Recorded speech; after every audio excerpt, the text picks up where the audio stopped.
pessoal de Franco da Rocha e arredores. Tudo bem com vocês? Esta é a oficina de teatro 50 mais, uma das dezenas que fazem parte do projeto de oficinas culturais da Secretaria Municipal de Cultura de Franco da Rocha. Beleza? Vamos lá. Hoje, na nossa aula número 12, vamos encerrar a trilogia de aulas sobre Gil Vicente com a peça A Farsa de Inês Pereira. Vamos lá?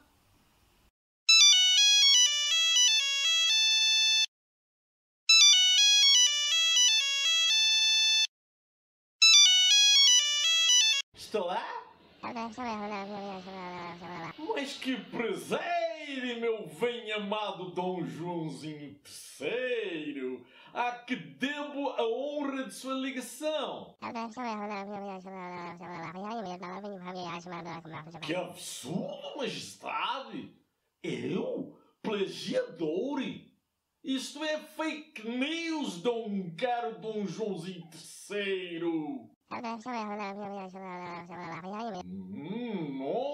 Não, eu não mentiria a vossa majestade. Eu que o bem-aventurado Dom Joãozinho III, em 1502, quando representei em pessoa, eu mesmo como o baqueiro, o auto da visitação. Vossa Majestade ainda era um bebezinho de colo e estava no seu versinho na ocasião. E ao seu lado estava seu falecido pai, Dom Manuel o Venturoso. Eu não faria uma coisa dessas, Dom Joãozinho.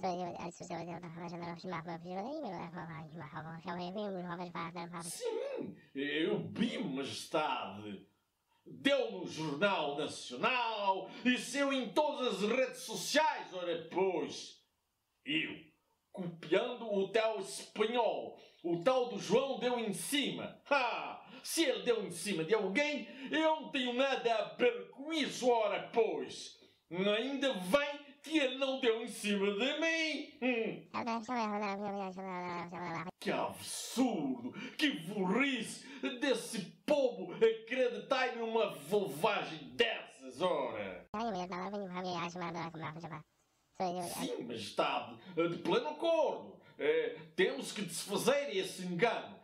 Temos que desmontar essa fake news. Vou processar todos esses vagabundos, começando pelo STF. Sim, claro. Desculpe-me, majestade. Claro que sei que Vossa Majestade não é o Bolsonaro, muito menos eu, o Abraham Bentralvo. Eu posso fazer o seguinte, majestade. Eu desafio esse gabinete de ódio a me dar um tema, o tema que eles quiserem, ora papá, e eu escreverei uma peça a partir desse tema que eles me derem, que eu nem sei qual que é. Assim provarei que sou capaz de escrever sobre qualquer tema e não preciso ficar copiando a obra de quem quer que seja, ora pois.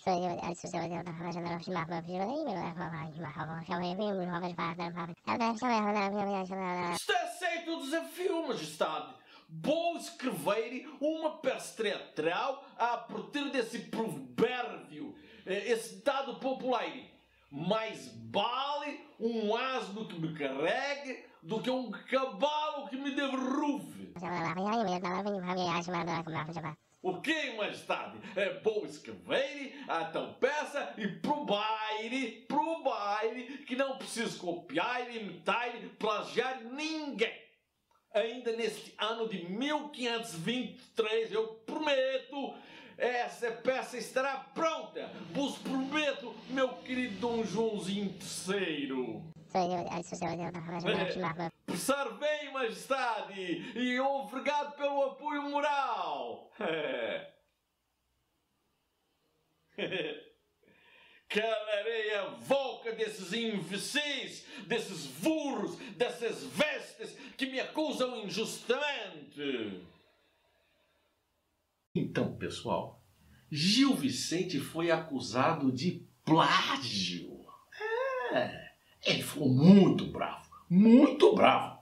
E aí esse muito bravo dele fez com que ele lançasse aos seus acusadores um desafio. Ele disse o seguinte: bom, tudo bem, vocês estão falando que eu plagiei tá bom. Então é o seguinte, me deem um tema. Me deem um tema e eu vou escrever uma peça sobre esse tema que vocês vão me dar, que eu nem sei qual é. Desafiou. Pensa que o pessoal arregou? Não. Ok, Gil Vicente. Então é o seguinte, Gil Vicente, nós vamos dar para você um tema. O tema que a gente vai dar para você é um ditado popular. Mais vale um asno que me carregue do que um cavalo que me derrube. Se vira, negão! Faz uma peça sobre esse ditado aí, vamos ver. E o Gil Vicente fez. Em cima desse ditado, ele escreveu a deliciosa comédia, a deliciosa farsa, a farsa de Inês Pereira, sobre a qual falaremos a partir de agora. Sobre a farsa de Inês Pereira, começaremos apresentando os personagens. Por ordem. Eu tô cortando tudo hoje. Por ordem de entrada. Começando por ela. Nada mais, nada menos do que a que dá o título à peça, a Inês Pereira. Inês Pereira era uma jovem, bonita, solteira, que morava com a mãe e que considera o seu cotidiano uma coisa muito chata, que aquelas tarefas caseiras, ela achava que aquilo era um saco. E vamos combinar? Ela tem razão. É muito chato fazer coisa de casa. Eu mesmo faço um monte. Tem que lavar a louça, limpar a casa, fazer comida, bom, enfim, todas aquelas coisas. E acho aquilo tudo uma chatice. Bom, a Inês, ela pensa assim, como é que eu vou me livrar disso tudo? Para me livrar disso tudo, eu acho que eu vou casar. Eu acho que o casamento é a solução. E para casar, ela sonhava com um rapaz interessante, inteligente, divertido, sonhador. A mãe da Inês. A mãe da Inês bom, para começar, o título do personagem é a mãe. Não tem nem nome, tá bom? Ela é mãezona mesmo. É típica, tradicional, aquele tipo de mãe muito preocupada com sua filha. Ainda mais agora que ela considera que a filha está na idade de se casar. Lianor Vaz, que o nome não é exatamente Liliane, Leonor, é Lianor Vaz. Bom, a Lianor Vaz é uma casamenteira profissional e muito conceituada porque é muito eficiente na sua profissão de arrumar maridos para as donzelas da época. Bom, muito bem. A Lianor é a que apresenta o primeiro candidato a marido para a Inês Pereira. Pero Marques. Pero Marques é o candidato a marido apresentado pela Lianor Vaz. Bom, o Pero Marques é um camponês simples, íntegro, que não conhece os costumes da cidade. Fiel e dedicado, ele será o segundo marido da Inês. Spoiler! No ditado popular que inspirou a peça, este aqui faz o papel do asno. Bom, daí tem uma dupla de judeus. O Latão, olha o nome do personagem, e Vidal. Na verdade, o Gil Vicente, preconceituoso com os judeus que era, cria duas caricaturas de judeus negociantes. Judeus são assim. Não é assim. Bom, eles têm as mesmas características, aliás, os dois são parecidos. Dá até para dizer que, na verdade, é um personagem só que o Gil Vicente resolveu dividir em dois para criar alguma graça, criar algum movimento na peça. Mas o Gil Vicente criou esses dois personagens de forma preconceituosa, como eu disse, e estereotipada. Eles são faladores, insinuantes e maliciosos. Negociantes que são, aliás, nessa história, eles vêm como casamenteiros. Eles também são concorrentes da Leonor Vaz para arrumar um marido para Inês Pereira. Brás da Mata. O Brás da Mata é o candidato apresentado a Inês Pereira pelo Latão e Vidal, os dois judeus negociantes. Esse tal de Brás da Mata, sabe o que ele faz? Ele é escudeiro. Escudeiro é o cara que carrega o escudo para o soldado lá durante as batalhas medievais. Esse sujeito é interesseiro e dissimulado. Ele representa, sabe o quê? Sabe o quê? A esperteza dos capachos lambibotas, aquelas pessoas que vivem puxando o saco das classes superiores para tentar levar nesta puxação de saco alguma vantagem pessoal. É esse tipo de cara aí. Em resumo, nessa história, esse tal é um espertalhão que quer dar o golpe do baú na Inês Pereira. Nessa história, na frase, no ditado popular, este cara aí, sabe quem ele é? O cavalo. Fernando. Fernando é o empregado do Brás da Mata.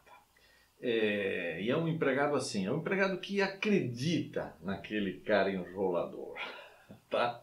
Ele cumpre as suas obrigações, reclama pra caramba das condições de trabalho, mas continua trabalhando, continua sendo fiel ao tal do Brás da Mata. E o que vai acontecer com ele? Quando o Brás da Mata, outro spoiler, quando o Brás da Mata morre, ele perde o emprego e fica sem nada, sem receber lufas. Ermitão. O ermitão é um sujeito que aparece lá no final da peça. E ele aparece lá na casa da Inês pedindo esmola. Ele é um antigo namorado da Inês. Ela não sabia disso. Ele aparece lá com este personagem que ele criou de ermitão, de pedinte, para se reaproximar, para tentar reconquistar a Inês. Acontece que a Inês, que o reconhece, está casada. Sim, mas esse não é o problema. Claro que não é o problema. Ele dá um chaveco lá na Inês e os dois acabam se encontrando, acabam se tornando amantes. Tendo como desafio o ditado popular, mais vale um asno que me carregue do que um cavalo que me derrube, Gil Vicente se pôs a escrever e escreveu a seguinte história. Inês Pereira é uma mina solteira, bonita, que mora com a mãe dela.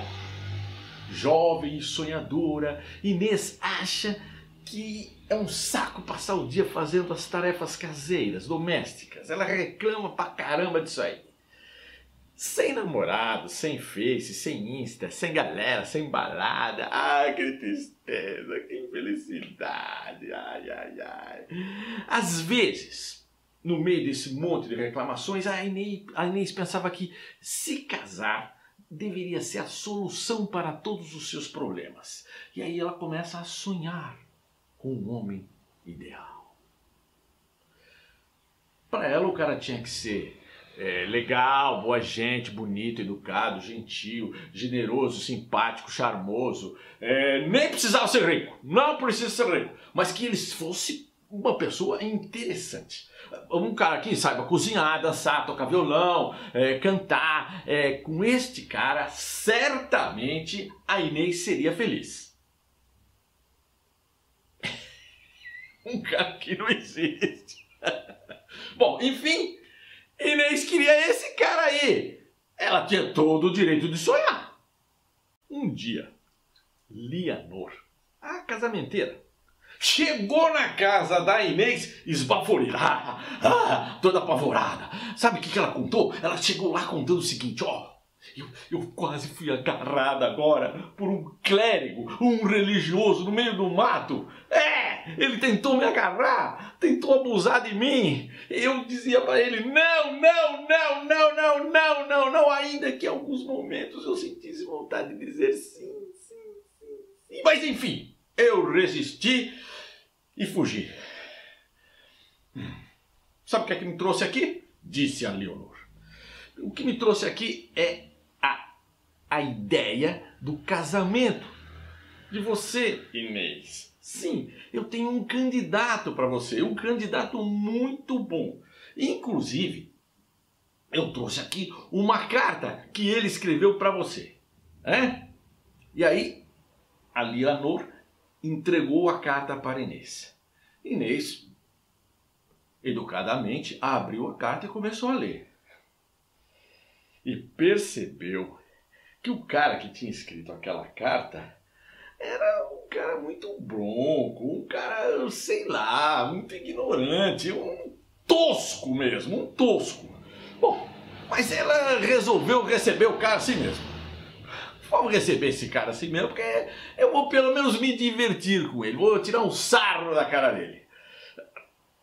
Com este ok, a Leonor saiu e foi buscar o tal candidato, o Pero Marx. Enquanto isso, a mãe da Inês começou a conversar com ela seriamente. Filha, você precisa receber bem o moço. O moço é um cara que tem... Trate ele muito bem, hein? Quando o tal do Pero Marx chega na casa da Inês, se confirmam todas as impressões que ela teve dele através da carta. O cara era demais, era tão sem noção, mas tão sem noção, que ele sequer conhecia uma cadeira.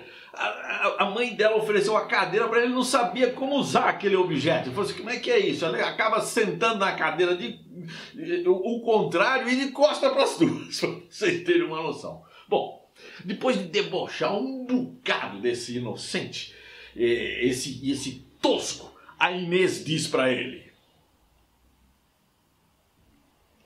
Na peça, nesse momento, o diálogo entre Pero e Inês acontece assim. Versão portuguesa. Vira cá, Leonor Vaz. Veremos que lhe dizeis. Homem, não a porfieis. Eu não quero, não me apraz. Ide a Cascais, ide na caseira Cascais, ora.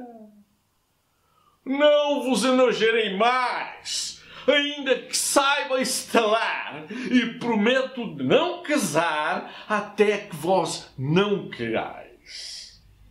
Versão brasileira, Herbert Richards. A Leonor Vaz vem pra cá, vamos ver o que ela vai dizer. Homem, desista, eu não te quero, você não me agrada, vai pra longe daqui. Não vou te incomodar mais, ainda que tenha ficado triste, e prometo não casar até que você me queira. Claro que a versão portuguesa que é a original, é mais charmosa, porque é rimada em redondilhas maiores. Mas a versão brasileira, mesmo sem o charme das rimas e redondilhas, fica bem mais fácil de entender, não é não? Voltando à história. Pero se despede de Inês, desejando que ela fique com Deus, e ele vai embora. Depois que o Pedro foi embora, apareceu a mãe da Inês e perguntou para ela: cadê o moço? A Inês falou assim: aquele sem noção lá, tenha dó, eu dispensei. Aquele sem noção é o cara que faz o asno da peça, lembra disso? Bom, a Inês aproveita essa oportunidade de estar sozinha com a mãe e conta para ela que contratou aqueles dois judeus, o Latão e o Vidal, para arrumarem um noivo que ela tanto sonhava, né? Que a mãe ficou muito brava, não concorda com a decisão da filha. Mas como? Como que você foi fazer isso? É absurdo, você é muito inconsequente, muito irresponsável. Sei lá quem é que esses dois judeus vão trazer para casa. Você não podia perder aquele Pero, aquele cara, olha, ele é rico, tem grana, e isso é o que interessa. O resto não tem pressa. Daí entram em cena o Latão e o Vidal, os dois judeus casamenteiros. Muito bem. Eles entram e os dois são bons de papo. Entram e começam a falar de todas as dificuldades que eles tiveram. Que, olha, diante das exigências da Inês, eles procuraram por Portugal inteiro para achar um candidato à altura dela. Aí todas as dificuldades que eles tiveram, até onde que eles tiveram que ir, as despesas que eles tiveram com viagem, passagem de avião, de trem, metrô, tudo isso. Depois tem o lance da grana, né? Que esse serviço não é gratuito, não. Bom, aí quando eles vão falar do candidato que eles conseguiram, eles fazem os maiores elogios. Muito bem. Fazem todo esse salameleque aí e daqui a pouco chega quem? O candidato. O candidato trazido pelos judeus, que se chama Brás da Mata, que nessa história vai fazer o cavalo do ditado popular. Muito bem.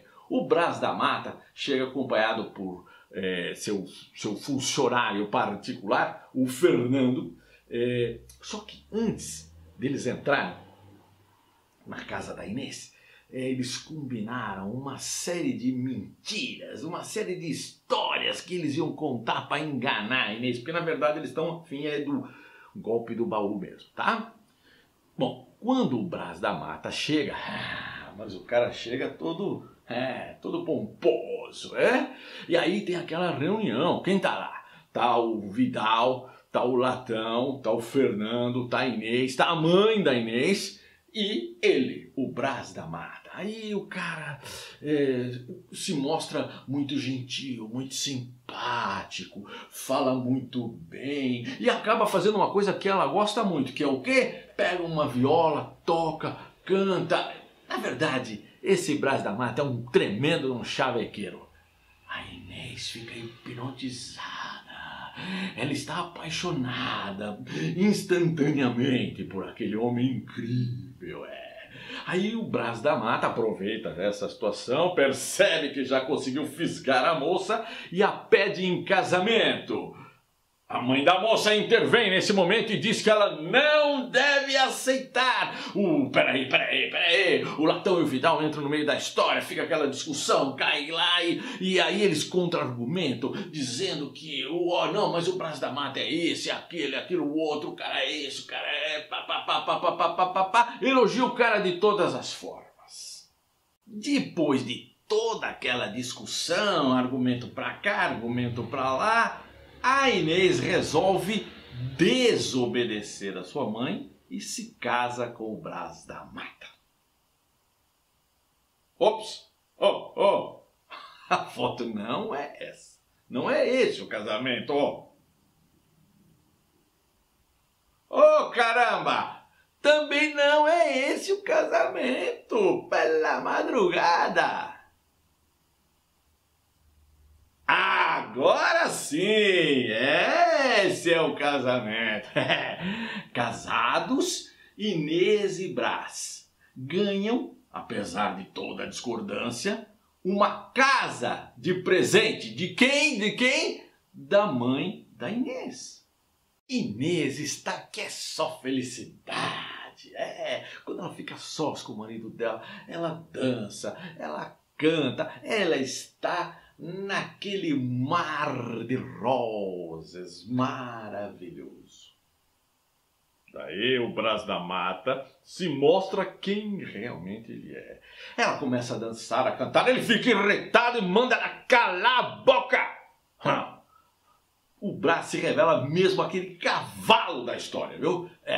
Ele impõe um montão de regras, diz que ela não pode sair de casa, aliás, diz que ela não pode nem olhar na janela e nem ir à missa, nada disso. Pouco tempo depois, o Brás da Mata, que é escudeiro, é chamado para ir para a guerra.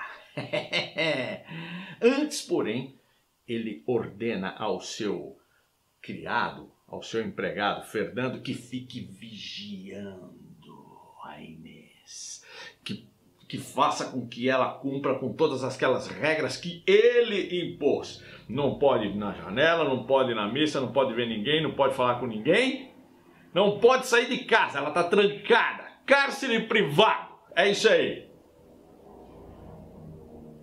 Trancada e vigiada, Inês lamenta profundamente a escolha que fez, ela se sente enganada e foi. Ela se sente tão enganada, ela fica tão magoada, tão angustiada, que na verdade ela fica com tanta raiva daquele cara que ela deseja que ele morra na guerra. Algum tempo depois, chega a notícia de que o sonho da Inês se realizou. O cara morreu, mas ele não morreu na guerra, ele morreu porque, covarde, ele fugiu da guerra. E aí, fogo amigo, um sniper pegou-o pelas costas e ele capotou. Feliz com a notícia, o que a Inês faz? Despede o Fernando, que era fiel ao patrão e não a ela. Ele era o guarda do presídio onde ela estava presa. Ela despede o cara sem pagar nada, sem direito a fundo de garantia, INSS, férias, 13º, nada disso. E o cara sai lamentando as escolhas que ele também fez. Sabendo que a Inês tinha ficado viúva, a Leonor, que queria ganhar o seu nessa história toda, voltou à casa dela para relembrar, lembra?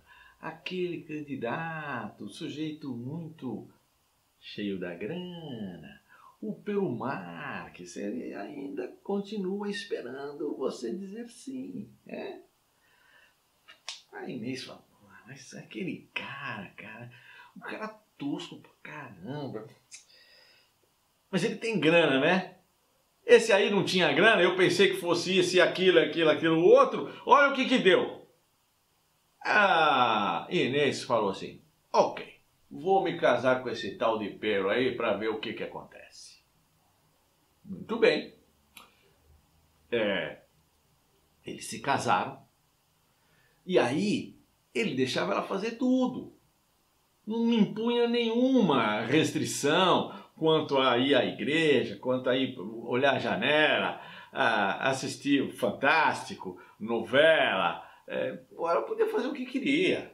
Tava maravilhoso. Era isso que ela queria. Ela queria alguém que pudesse proporcionar para ela uma vida legal. E ela estava tendo uma vida legal. Bom, eis que um dia aparece lá na casa dela, apertou a campainha. Tim-dom. Aí a Inês foi atender. E chega lá, tem um ermitão. Tá lá um cara, todo assim, muito simples, um pedinte. Ele foi lá pedir uma esmolinha. Mas espera aí, a Inês olhou pro cara e falou assim, não, mas peraí, eu tenho a impressão de que eu te conheço em algum lugar. Quando ela percebeu, este tal ermitão era nada mais, nada menos do que um antigo namorado dela. E aí o cara foi se abrindo devagarzinho, dizendo que ele, olha, sabe, essa minha vida, esse abandono, eu estou morando na Rua da Amargura, tenho andado muito triste, e tudo isso foi porque você, Inês, você me rejeitou. É o chaveco do cara, né? E aí ele foi dizendo isso, e ela gostava dele quando era namorada dele. E aí ele foi dizendo isso, e ele foi se aproximando dela, e aquele chaveco foi ficando um pouco mais íntimo, um pouco, sabe? Ele foi chegando, cheirando o cabelo dela, coisa e tal, e falando para ela, ô Inês, veja bem, de repente a gente podia marcar um encontro, o que você acha?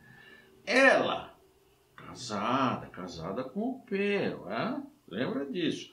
Mas ela gostou da ideia. Gostou, tanto gostou, que os dois marcaram um encontro. No dia combinado com o amante, a Inês falou assim, mas como é que eu vou fazer para chegar lá? Ainda não tem Uber, ainda não tem táxi, preciso resolver esse negócio da minha ida para lá. Sabe o que ela fez? Pediu pro marido dela a acompanhar. Aí falou para ele assim, meu querido, meu marido, você não podia me levar à capela? Eu tô querendo rezar. Aí o marido concorda, claro, não, eu te levo. Ele concorda e os dois saem em direção à capela. Acontece que no meio do caminho tinha um rio. Tinha um rio no meio do caminho. E, para não molhar a sua querida esposa, o que o Pero faz? O Pero carrega, literalmente, a Inês para atravessar o rio e para que ela, sua amada, não se molhe. Muito bem. Eles atravessam o rio e chegam lá no destino. Durante o caminho, durante o tempo em que ele estava carregando a Inês ainda sabe o que ela faz? Para tripudiar mais mesmo, ela começa a cantar. Mas não é uma música qualquer. A letra da música que ela está cantando está falando do quê? Está falando de uma infidelidade conjugal que está prestes, o que está já acontecendo. E o Pero, sabe o que ele faz? Ele canta o refrão para ajudar a cantar a música. Este é o Pero, gente. Este é o Pero. Bom, atravessaram o rio cantando. Ela saiu sequinha do outro lado, ele todo molhado. Pegou na mãozinha dela e levou-a para o encontro com o amante que ele não sabia. Ele estava levando ela para a capela para rezar. Este era o intuito na cabecinha chifrudinha dele. E assim se vão e acaba o dito alto. Fim. Missão cumprida, hein? Se a gente pegar o ditado, mais vale um asno que me carregue do que um cavalo que me derrube. O asno é o Pero Marx. Um marido rico, tosco e completamente ingênuo. O que me leve pode ser entendido como um marido que aceita e faz todas as vontades da sua esposa. E o cavalo, claro, é o Brás da Mata, um marido ciumento, violento e castrador. Daí, se a gente misturar essas conclusões lá no ditado, o ditado poderia ficar assim. Claro que muito menos graça, mas ele poderia ficar assim. Mais vale um marido rico, tosco e ingênuo, que faz todas as vontades da esposa, do que um marido ciumento, violento e castrador. Concordam? Com a farsa de Inês Pereira, o Gil Vicente provou que era capaz de escrever sem precisar copiar de ninguém. Essa peça foi e continua sendo até hoje um sucesso de crítica e público. ela foi apresentada pela primeira vez em 1523, né? Há quase 500 anos, no convento de Cristo, na cidade portuguesa de Tomar. E na plateia estava, sabe quem? Sabe quem estava lá na plateia da estreia da peça? Ele, Dom Joãozinho, que a essa altura já era Dom João III, o rei de Portugal. Legal, não é? Ô, professor, e quando é que nessa peça é falada aquela fala lá, agora Inês é morta? Ah, nada a ver, meu querido aluno. Essa frase não é dessa peça. Não é dessa peça? A Inês não morre na peça? Não, meu querido, essa peça é uma farsa, é um gênero cômico. A Inês que morre não é a Pereira. A frase agora Inês é morta refere-se a Inês de Castro, que foi amante de um príncipe português e por isso foi assassinada a mando do pai dele. Essa história trágica é verdadeira, viu? E ela aconteceu no século XIV, mais de 150 anos do Gil Vicente inventar a Inês Pereira. Entendeu? Entendi. E assim terminamos a nossa aula de hoje e a trilogia de aulas sobre o nosso querido Gil Vicente. Na descrição do vídeo eu estou deixando o link para vocês acessarem o texto original da peça, como sempre, de forma gratuita. Gente, a pandemia continua. Então, apesar da necessidade de trabalhar, de sobreviver, etc, cuidem-se, continuem se cuidando. Isolamento social, lavar as mãos, máscara e tudo mais, tá bom? Cuidem-se e divirtam-se, que isso é muito importante para a gente superar todas essas coisas que estão acontecendo neste momento, né? Valeu, pessoal! Até mais!